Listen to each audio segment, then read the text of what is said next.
So welcome people, now this is your Vijay here और again आपका दोबारा से स्वागत है ज्योग्राफी के इस चैप्टर में, क्लास 12th के।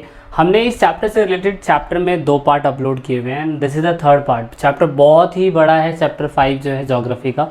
चैप्टर पूरी तरीके से लैंड रिसोर्स और साथ में एग्रीकल्चर से रिलेटेड बातों को बताने की कोशिश करता है। और आपको अच्छी तरीके से पता होगा कि हमने वीडियो के पहले और दूसरे पार्ट में आपको ये बताने की कोशिश करी थी कि लैंड रिसोर्स में हमने जाना था कि भारत के अंदर किस तरीके से कितनी परसेंटेज के अंदर जो ज़मीनें हैं वो कितनी यूज़ हो रखी है। लेकिन अब हम ये बात करने की कोशिश करेंगे कि ज़मीनें यूज़ होने के बाद हमारे भारत देश के अंदर कितने टाइप की एग्रीकल्चर है जिस पे हम फोकस करते हैं और कितना परसेंटेज का जो प्रोडक्शन है हमारा भारत वर्ल्ड के कंपैरिजन में करता है। तो आप ये देखने की कोशिश करेंगे वीडियो के तीसरे पार्ट के अंदर, और आपने अगर वीडियो के 2 पार्ट देखे हैं तो आप बहुत अच्छी तरीके से समझ पाएंगे कि वीडियो का तीसरा पार्ट है क्या। सो if you don't have time about the watching 3rd part तो मैं आपको यही कह रहा हूँ कि मत देखिएगा, लेकिन आपने पहले और दूसरे पार्ट देखे हैं जब भी आपको ये वाला पार्ट समझ में आएगा।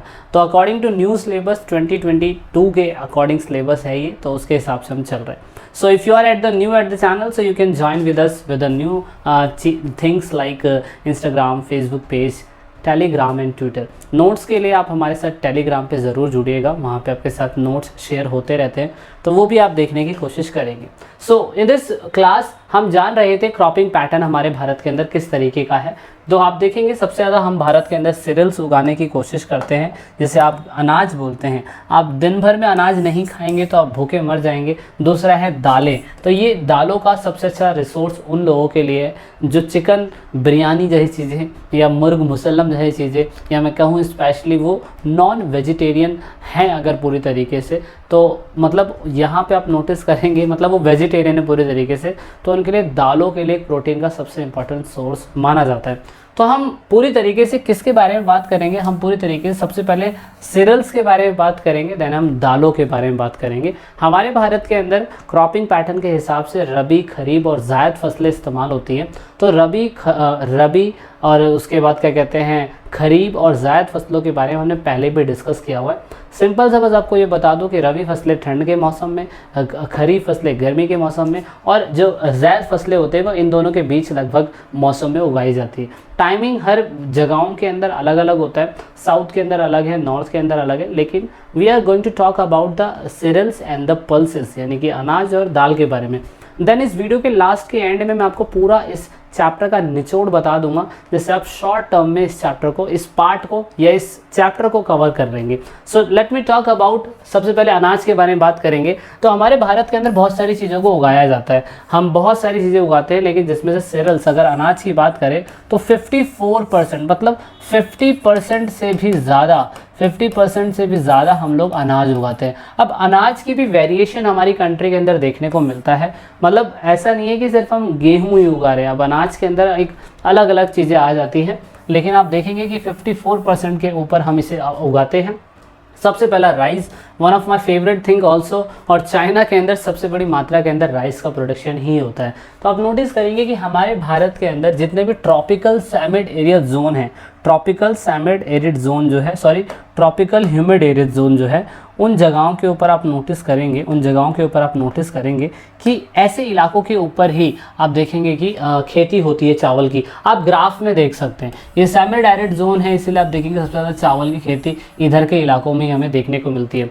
तो आपने क्या समझना है, अभी जो भी मैं चीज़ें बताने जा रहा हूँ तो आपको सबसे पहले समझना है कि ये तो एक तो क्रॉप कौन सी है, ये कौन से सीज़न की क्रॉप्स है, इसमें पानी कितना चाहिए होता है, इसमें सॉइल कैसी चाहिए होती है, और ये इसकी लोकेशन कहाँ पे। ये लास्ट में पूरा कवर कर दूंगा, लेकिन मैं छोटा छोटा ओवरव्यू दे रहा हूँ आपको, ताकि आप थोड़ा बहुत कवर कर पाए। तो कहने का मतलब क्या है कि हमारे भारत के अंदर 3,000 वैरायटी से ज़्यादा चावल जो है हम लोग भारत के अंदर उगाते हैं। आप अपने घर के अंदर नॉर्मली चावल देख रहे होंगे, basmati rice, India Gate basmati rice, लेकिन सही मायने में मंसूरी और मंसूरी 370 ऐसे कोडेड में भी नाम होते हैं इनके, जो भारत के अंदर अलग अलग जगहों के अंदर अलग अलग चीज़ों की तरीके से उगाए जाते हैं। तो आप देखेंगे कि ऐसा नहीं कि ये फ्लैट सरफेस पे ही इसकी खेती की जा सकती है, ज़मीन से 2000 मीटर की ऊंचाई पर भी इसकी खेती की जा सकती है। तो ये भी हम देख सकते हैं कि इसकी खेती हमें देखने को मिलती है। और इंडिया के अंदर भारत में लगभग पूरे वर्ल्ड का 52% हिस्से पे अगर हम देखें तो हम लोग राइस का प्रोडक्शन जो है करते हैं। आपको मुझे कमेंट करके ये बताना है कि हम लोग रैंक्ड में सेकंड नंबर पे हैं चाइना के बाद। तो सेकंड नंबर पे अगर भारत है तो थर्ड नंबर के ऊपर कौन सा ऐसा देश है जो चावल के प्रोडक्शन में भारत के बाद आता है, ठीक है, क्योंकि भारत में खुद ही 22% हिस्से पे हम लोग क्या कहते हैं राइस की खेती करते हैं। अब इसमें कैसा पानी चाहिए होता है, कैसी मिट्टी चाहिए होती है, उसके बारे में हम डिस्कस बाद में करेंगे। लेकिन आप देख सकते हैं ये वो जगहें हैं जहाँ पे आप देखेंगे सबसे ज़्यादा मात्रा के अंदर इसकी खेती करी जा रही है।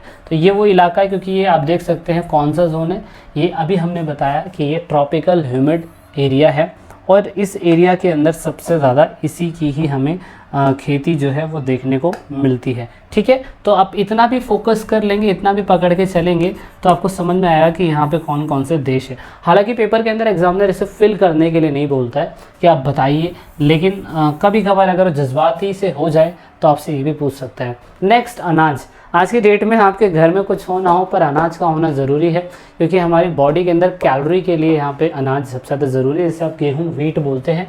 और ये टेम्पर्ड जोन इलाके के अंदर सबसे ज़्यादा उगने को देखने को मिलता है। तो टेम्पर्ड जोन कौन सा है वो देख सकते हैं। सेकंड मोस्ट इंपॉर्टेंट क्रॉप जो है वो ये है ही, सेकंड मोस्ट इंपॉर्टेंट क्रॉप, मतलब समझ रहे हैं, second most important crop.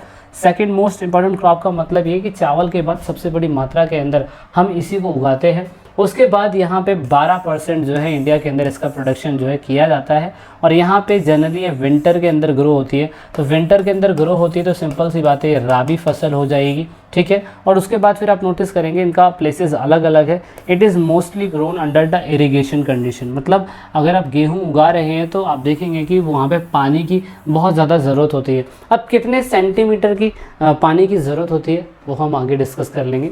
Next अब बात करेंगे हम लोग ज्वार के बारे में। ज्वार जो है इसकी फसल हमारे पास 16.5% जो है हमारे भारत के अंदर इसका उत्पादन हम देख सकते हैं। सेमी एरिड जोन के अंदर भी इसे उगाया जा सकता है, मतलब थोड़ा बहुत ज़मीन के अंदर नमी हो तो वहाँ ये उग जाता है, ज़्यादा पानी की इसे ज़रूरत पड़ती नहीं है। और यहाँ पे ये खरीफ और राबी फसल दोनों है, क्योंकि ये हर जगह उगाया जा सकता है, नॉर्थ में भी और साउथ के अंदर भी। और इस हिसाब से आप देखेंगे कि विंध्याचल रेंज जो है, विंध्याचल रेंज जो मिर्ज़ापुर के आसपास है, उसका जो साउथ का इलाका है ना, वहाँ पे भी हमें क्या कहते हैं इस क्रॉप को उगाने का हमें देखने को मिलता है। लेकिन वहाँ पे हमें लो लेवल देखने को मिलता है कि वहाँ कम क्रॉप इसके ज्वार की जो है वो उगती है। नेक्स्ट है बाजरा। बाजरा जो है दोनों ही क्लाइमेटिक कंडीशन के अंदर ठीक है, दोनों ही क्लाइमेटिक कंडीशन में चल जाता है बाजरा। और फिर आप नोटिस करेंगे एक मिक्स क्रॉप के साथ इसे उगाया जाता है, मतलब अगर आप कहीं पे बाजरा लगा रहे हैं तो आप इनके साथ और दूसरी फसलें भी लगा सकते हैं, ठीक है।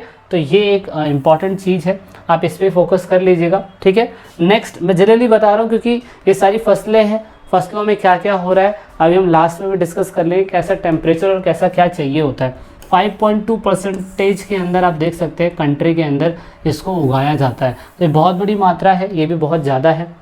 और यहाँ पे रेन फीड क्रॉप है ये, यहाँ पे आप देखेंगे yielding level of the crop is low in Rajasthan, क्योंकि काफ़ी पानी की ज़रूरत पड़ती है तो राजस्थान के अंदर बारिश नहीं होती है, तो इसीलिए आप देखेंगे कि वहाँ पे इसका प्रोडक्शन थोड़ा कम हमें देखने को मिलता है। नेक्स्ट बात करेंगे मक्का की, यानी कि मेज़। मक्का जो है ये भी एनी टाइप ऑफ लैंड के अंदर उग जाता है। ये एक ऐसा क्रॉप है जिसको हम खाते भी हैं और चारे के रूप में भी इस्तेमाल करा जाता है। इंडिया के अंदर 3.6% टोटल क्रॉप है इसकी, और ऑल ओवर इंडिया के काफ़ी हिस्सों में इसे उगाया जाता है। और उसके बाद आप देखेंगे साउथर्न स्टेट के अंदर और central part of India, Madhya Pradesh के बीच के इलाके, वहाँ पे इसकी खेती थोड़ी कम देखने को मिली है। दूसरा है पल्सेस, दालें। दालों के अंदर रिच सोर्स ऑफ प्रोटीन मिलता है, तो प्रोटीन बहुत बड़ी मात्रा के अंदर हमें मिलता है दालों के अंदर, इसलिए हमें ज़रूरत होता है।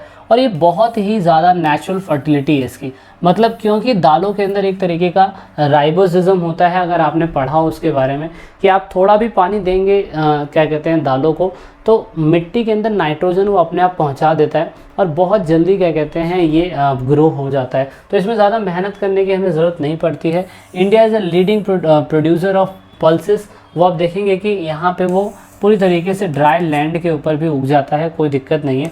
11% हमारा जो टोटल क्रॉप है पल्सेस का वो उगता है पूरे ऑल ओवर वर्ल्ड के अंदर। और हमारे पास जो दालों की संख्याएं हैं वो बहुत अलग अलग हैं, बहुत डिफरेंट टाइप ऑफ दालें हैं। लेकिन हमारी बुक के अंदर ग्राम यानी कि चना और तूर यानी कि अरहर, इसके ऊपर फोकस करा गया, नहीं तो दालों की संख्या तो पता नहीं कितनी सारी है, हम सारी नहीं पढ़ सकते हैं। सारी पढ़ने बैठेंगे तो आप देख सकते हैं क्लास जो है लगभग 24 घंटे की हो जाएगी। So if you know about this, so आप हमारे चैनल को सब्सक्राइब भी कर सकते हैं, आपको बहुत इंटरेस्टिंग चीज़ें जानने को मिलेगी। ये पल्सेस के बारे में हो गया, अब हम थोड़ा सा चने के बारे में जान लेते हैं। चने के बारे में, तो चना जो है सब ट्रॉपिकल एरियाज़ के अंदर उगाया जाता है भारत के अंदर। फिर आप नोटिस करेंगे कि ज़्यादातर it is mostly rain fade crops, मतलब यहाँ पे इसमें बारिश के टाइम पीरियड में हल्की फुल्की से बारिश मिल जाएगी तो ये उग जाता है। राबी सीज़न इसलिए से बोला जाता है क्योंकि ठंड के मौसम में, और यहाँ पे इसको 1 या 2 पानी की ज़रूरत होती है, बारिश मिल जाए या इरिगेशन हो जाए, जहाँ पे बारिश नहीं होता है तो आसानी से टिक जाती है फसल। और भारत के अंदर जो चना है आज भी हम 2.8% में इसे कंट्री के अंदर उगाते हैं। तो इस हिसाब से आप देख सकते हैं कितना इंपॉर्टेंट है। चने वाली दाल तो आप खाते ही होंगे, है ना। तो भारत के अंदर अगर आप देखें तो भारत के अंदर मध्य प्रदेश में सबसे ज़्यादा, उसके बाद कर्नाटका, आंध्र प्रदेश, उत्तर प्रदेश में 9%, महाराष्ट्र, राजस्थान, सबसे ज़्यादा मध्य प्रदेश के अंदर इसे उगाया जाता है। ठीक है, तो आप ये देख सकते हैं, ये बहुत ज़्यादा इंपॉर्टेंट है चना। अभी मैं सबकी टाइमलाइन बता दूंगा, कंडीशन बता दूंगा कैसी कैसी है। दूसरा तूर है, जिसे आप क्या बोलते हैं, जिसको आप लाल चना भी बोलते हैं, जिसे आप अरहर बोलते हैं, रेड ग्राम यानी कि लाल चना इसे बोला जाता है। ये ज़्यादातर रेन फेड कंडीशन के अंदर है और ड्राई सीजन दोनों के अंदर है, तो इसलिए हर टाइप के मार्जिनल लैंड पे ही उग जाता है। भारत में कुल परसेंटेज इसका 2% है जो इसकी खेती करते हैं, और आप स्टेट्स देख सकते हैं, अलग अलग स्टेट जो हैं अलग अलग परसेंटेज में इसको उगाते हैं। दूसरी जगहों के अंदर इसको दूसरे और नामों से भी पुकारा जाता है, तो वो क्या है वो हम यहाँ डिस्कस कर सकते हैं। आई होप आपको दिखाई दे रहा होगा, ये दिखाई अगर दे रहा है तो आप ये देख सकते हैं कि खरीफ फसल जो चावल है वो एक खरीफ फसल है। ठीक है, क्या है, एक खरीफ फसल है। तो यहाँ पे खरीफ फसल चावल है, उसको लगभग 25 सेल्सियस से ऊपर टेम्परेचर चाहिए, लगभग बारिश अगर चाहिए तो 100 सेंटीमीटर से लगभग चाहिए। एलुवियल सॉइल के अंदर इसको उगाया जाता है। इंडिया का सेकंड नंबर पे आप देख सकते हैं सबसे ज़्यादा उगाया जाने वाला चाइना के बाद यही है। ये असम, वेस्ट बंगाल, उड़ीसा, इसी जगहों के अंदर उगाया जाता है। और आप देखेंगे कि इसको दूसरी जगहों के अंदर, उड़ीसा के अंदर इसे ओस, अमन और बोरो इस नाम से इसे पुकारा जाता है। ठीक है, दूसरा यहाँ पे वीट, गेहूँ, ये एक राबी फसल है, ये ग्रोइंग होती है दोनों ही सीजन्स के अंदर। इसमें लगभग 50 से 75 सेंटीमीटर जो है बारिश की ज़रूरत पड़ती है। इसमें ब्लैक सॉइल और एलुवियल सॉइल जो है दोनों की ज़रूरत पड़ती है। ज़्यादातर ये क्रॉप जो है main food crop in north and north western state के अंदर ज़्यादातर उगाई जाती है। इस हिसाब से गंगा सतलुज प्लेन जो है वहाँ पे इधर के इलाकों में हमें इसे देखने को मिलता है। दूसरा अगर मिलेट की बात करें, ज्वार की, तो एक खरीफ फसल है। इस फसल के अंदर हाईली टेम्परेचर की ज़रूरत पड़ती है, और जहाँ पे लो रेनफॉल होगा तो भी कोई दिक्कत नहीं होगा, और ज़मीन अगर लेस फर्टिलाइज होगी तो भी बहुत अच्छी तरीके से ये उग सकता है, कोई दिक्कत नहीं होगी। ठीक है, तो इतना आई होप आपको समझ में आ रहा होगा। तो अभी हम आगे बढ़ने की कोशिश करेंगे। ठीक है, तो अभी हम आगे बढ़ जाते हैं। 1 सेकेंड।